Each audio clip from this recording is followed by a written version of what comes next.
네, 안녕하십니까. 패스트7입니다. 지난 존벌레 1편, 2편 영상에 이어서 이번이 존벌레 시리즈 3편 영상입니다. 드디어 마지막입니다. 오늘은 존벌레가 사람에게 해로운 녀석인지, 그리고 존벌레를 어떻게 하면 퇴치하고 예방할 수 있는지에 대해서 이야기를 나누어 보도록 하겠습니다.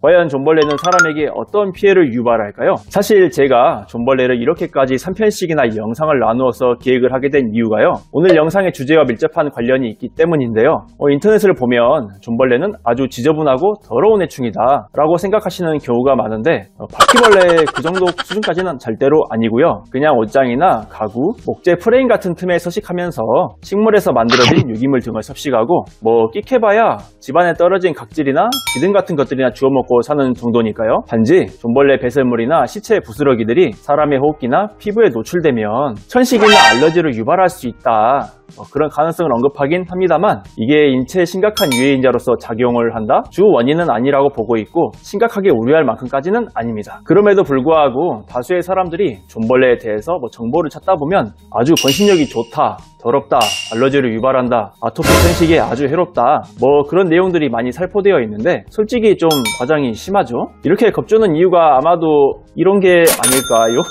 심지어 이런 글도 보이는데, 자신이 무려 19건의 논문과 학술 자료를 토대로 존벌레를 연구했다, 무려 1000개가 넘는 제품 사용 방법 테스트도 하고, 단언컨대 이런 글은 찾아볼 수 없을 것이다, 이 글은 팩트라는 점이다.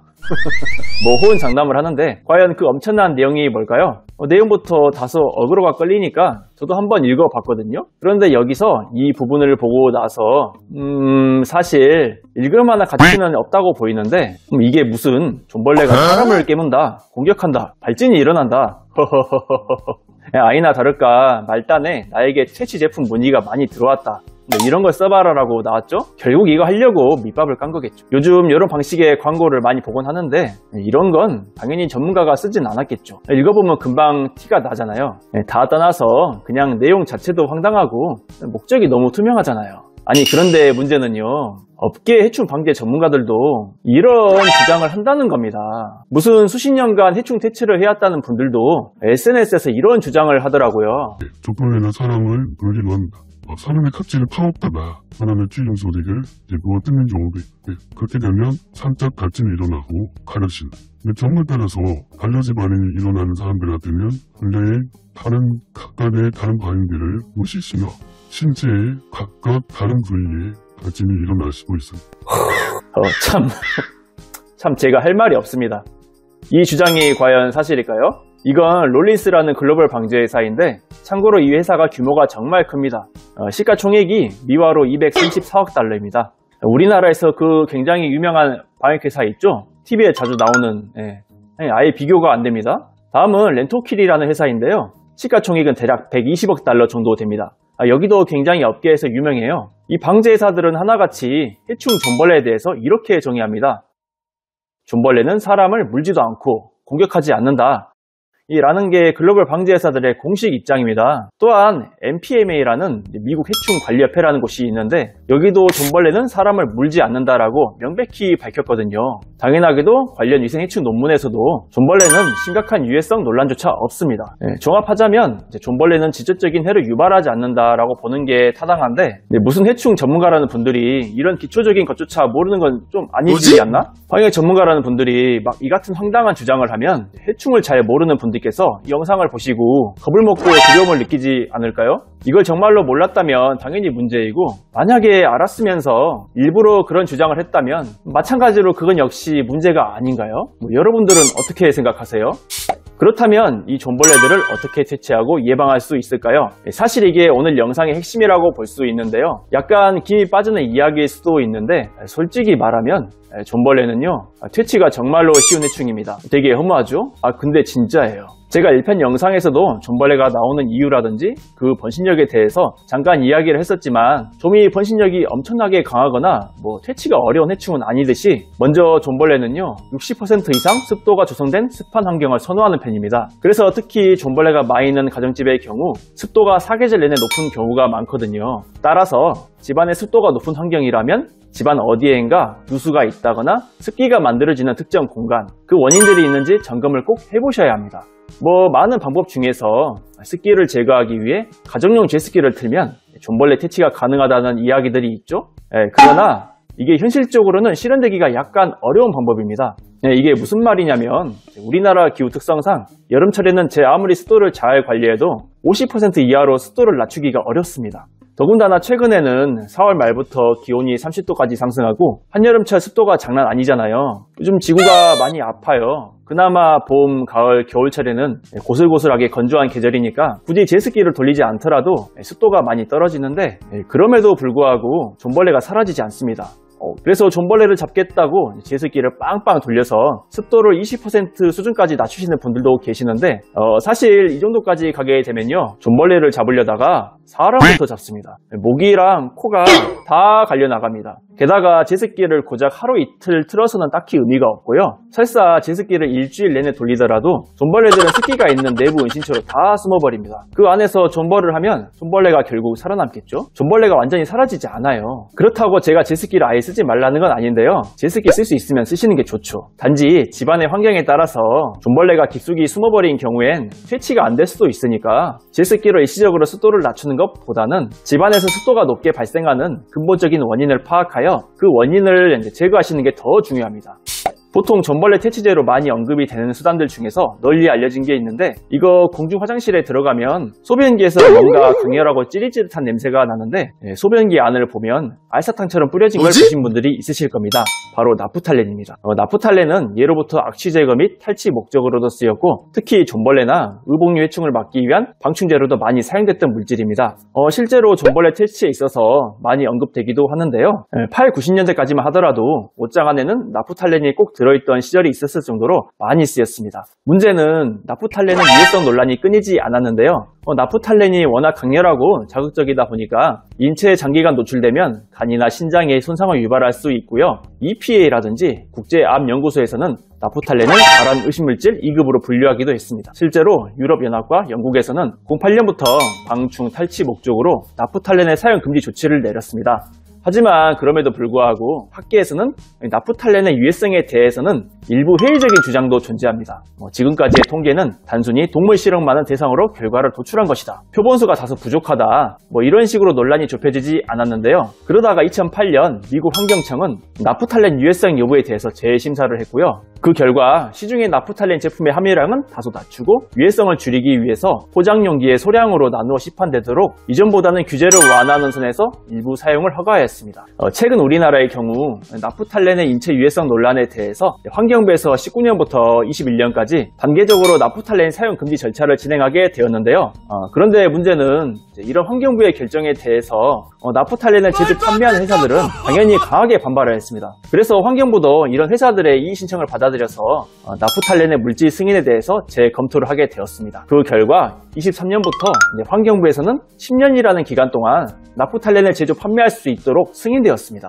환경부 공식 홈페이지를 참고하면 자세한 내용들이 나와 있는데요, 문제는 안내사항의 내용들을 살펴보면 동물성 섬유로 만들어진 의복류의 변색을 유발할 수 있다든지 나프탈렌을 사용하게 될 경우 노출 정도에 따라서 두통이나 메스꺼움, 구토를 유발할 수 있다는 점, 임산부의 경우 태아에게 영향을 줄 수 있다는 내용을 통해 나프탈렌 사용에 대해서는 주의사항이 기재가 된 점을 알 수 있습니다. 그렇기 때문에 여러분들이 나프탈렌을 사용하실 경우 이런 내용들을 잘 참고하셔야 할 것 같습니다. 하지만 이건 제 생각을 말씀드리면 다 떠나서 나프탈렌이 냄새가 너무 강렬하니까 화장실 악취 제거용 쓰기에는 나쁘진 않은데 옷장 안에 넣어서 사용을 하면 아무래도 유해성 여부를 떠나서 냄새 때문에 좀 안 쓰게 되죠. 그리고 존벌레가 옷장 안에서만 서식하는 게 아니라서 집안 곳곳에 숨어있는 존벌레를 잡아내려고 방 안에 나프탈렌 덩어리를 다 싹 다 뿌릴 수는 없으니까 여러 면에서 단점이 뚜렷해서 아무래도 요즘에 외면을 받는 게 아닐까 싶어요.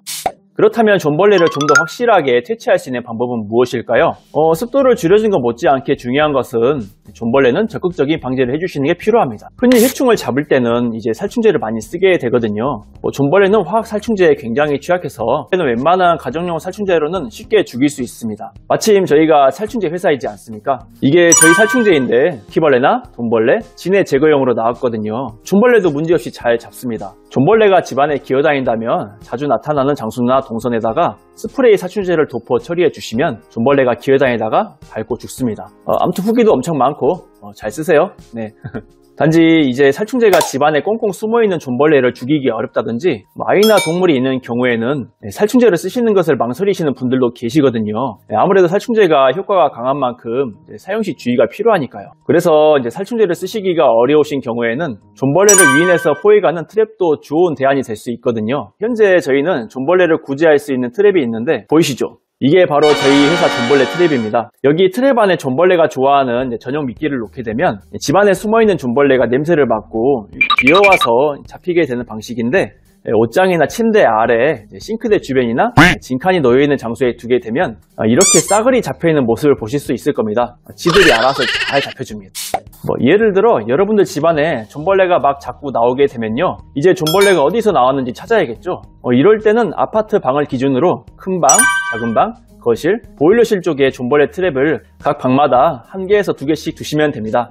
침대 아래라든지 옷장이나 짐칸 아래 틈 이런 쪽에 두시고 차차 경과를 지켜보시면 됩니다. 시간이 지나면 존벌레가 트랩에 잡히게 되겠죠. 이제 트랩만으로는 정확한 서식지를 찾는 건 불가능하겠지만 제한된 공간 안에 놓여있는 트랩은 금방 가까운 곳에 있는 존벌레를 자석처럼 끌어당겨 포획을 할 수 있는 것이죠. 예를 들어 일주일 정도 뒤에 트랩 내부를 확인해 보니까 큰 방에서 6마리가 잡히고 작은 방에 2마리가 잡히고 거실에서는 안 잡힌 게 확인이 됐어요. 그럼 이제는 너무 당연하겠지만 큰 방에 존벌레가 많이 잡혔다? 그럼 큰 방에 존벌레 번식의 원인이 있을 가능성이 매우 높겠죠? 이제 그 다음부턴 존벌레가 많이 잡힌 구역에서 하나하나 물건을 살펴보시고 벽면의 크랙이나 오래된 목재 프레임 틈, 가구 쪽 기타 벌어진 틈 같은 곳을 살펴보신 후에 이쪽 주변을 중심으로 트랩을 더 많이 설치하거나 살충제를 도포하시면서 포위망을 좁혀가시면서 퇴치하시면 됩니다. 어려운 게 아니거든요. 이렇게 하시면 충분히 잡힙니다. 저는 존벌레 트랩 방식이 이래저래 장점도 있고 퇴치에 꽤 효과적이라고 생각하고 있거든요. 하지만 얼마 전에 저에게 제보가 하나 들어왔어요. 바로 유튜브 영상인데 영상을 한번 보시도록 하겠습니다. 트랩을 많이 달아놨네요. 많이 잡혔니? 이 엄청 잡혔네요. 아이소 엄청나요. 이 트랩을 이렇게 지금 깔아놓으셨는데요. 얘는 유인 트랩이거든요. 이 유인 트랩을 깔아놓으면 어디에 사직지가 있는지 알 수가 없어. 저쪽에 있는 애도 이리로 오고 여기 있는 애도 오고 앞에가 그냥 끈끈이 있잖아요. 유인제가 없는 갑치벌레 끈끈이 같은 거, 그걸 설치를 해놓고 사각 포인트를 한번 도는 게 되게 좋습니다. 이렇게 많을 때는 이렇게 트랩을 깔아놓는 것보다 삭성 한번 하면 그냥 해결되기 때문에 훨씬 좋은데 비싼 거 쓰실 필요가 없을 거죠. 10년이 넘은 경력의 해충 방역 전문가님이 존벌레 트랩을 쓰지 마라, 효과가 없다라고 하는데 여기 영상은 모자이크 처리를 했지만 원본 영상에서는 저희 회사 상표를 그대로 공개했더라고요. 이건 꽤 문제가 있겠죠. 관련해서 일단 영상이랑 증거 자료는 확보해 놓았습니다. 이런 주장에 대해서는 어떤 점에서 잘못되는지 반박 좀 하겠습니다. 보통 존벌레 트랩을 설치하는 이유는 해충의 서식지를 찾으려고 설치하는 게 아니거든요. 첫 번째로 벌레의 개체수가 얼마나 있는지 개체수 밀도를 예찰하기 위한 목적이고요. 두 번째로 벌레들을 포획해서 개체수를 줄이기 위한 퇴치 목적도 있습니다.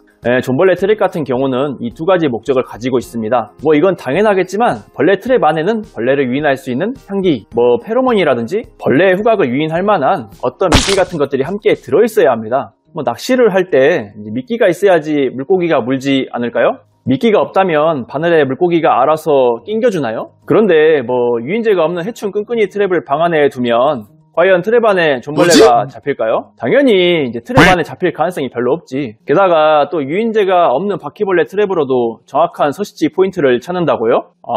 그렇구나. 저기요, 바퀴벌레 트랩은 왜 설치하시는지 개념은 알고 있으세요? 그 트랩 안에 뭐가 들었죠? 잘 아시다시피 바퀴벌레를 유인하는 미끼가 들어있죠? 그런데 트랩에 미끼가 없으면 존벌레뿐만 아니라 바퀴벌레도 들어올 이유가 딱히 없겠죠? 물론 어쩌다가 우연히 잡힌 일부 소수 개체도 있겠죠.